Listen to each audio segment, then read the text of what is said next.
fantasy football fans. I'm the Fantasy Football Girl, and this is Secret Weapons, the show that keeps your fantasy team and football talk on target. Because let's face it, not everybody has the bandwidth to download tons of podcasts, though if you do, I'd highly recommend the X's and Y's podcast, a his and hers guide to fantasy football available on iTunes, or the Hours to Devote to Online Research. So, if you're looking for a few key fantasy matchups or some NFL-related talking points to get you through the weekend, so you have something else to talk about between the pitchers of beer at the bar on Sunday, then this is the show for you. In my opinion, the key fantasy matchup this week is the Kansas City Chiefs at New Orleans Saints game.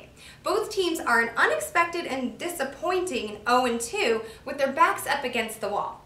Now, the Chiefs have allowed 5 touchdowns through the air over the past 2 weeks, which means Mr. Drew Brees should throw plenty of bombs into the end zone.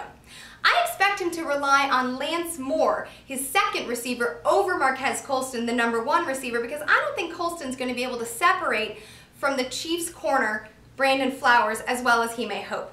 On the ground, I think both Saints running backs, Pierre Thomas and Mark Ingram, might find pay dirt, but I actually think Brees is going to rely on little fireplug Darren Sproles, who hasn't recorded a rush yet this season, but instead, with those mighty hands of his, has 18 catches and 163 yards, oh yeah, and a touchdown to boot. Go Sproles.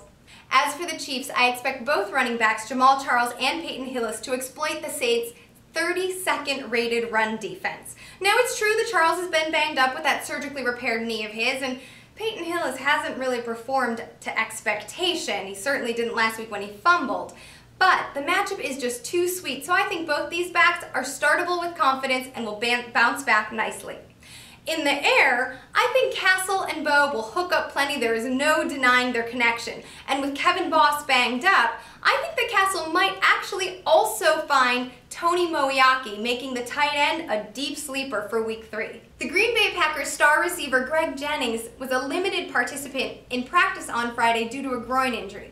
Now, if you remember, he missed last week's contest against the Bears, and he's also likely to ride the pine again this Monday night when the Packers travel to Seattle to take on the Seahawks and their 12th man.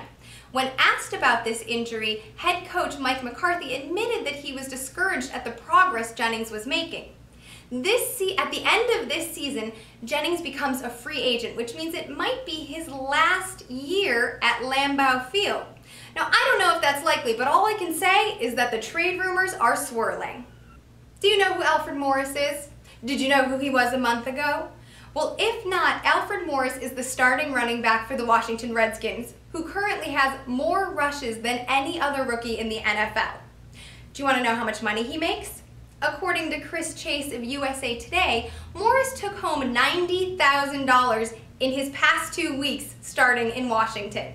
That's minus taxes and minus what he's paid his agent, so he's doing pretty well. You want to know what he drives? A 1991 Mazda 626. Pretty awesome, right? When asked about his vehicle of choice, the Florida Atlantic alum, who is 23 by the way, admitted that it helps keep him grounded. You gotta love that. The best thing about this, though, in my opinion, is that the last time the Redskins won the Super Bowl was 1991, the same year this car was made. Thanks so much for watching. This has been Secret Weapons, and I'm the Fantasy Football Girl reminding you to always win big.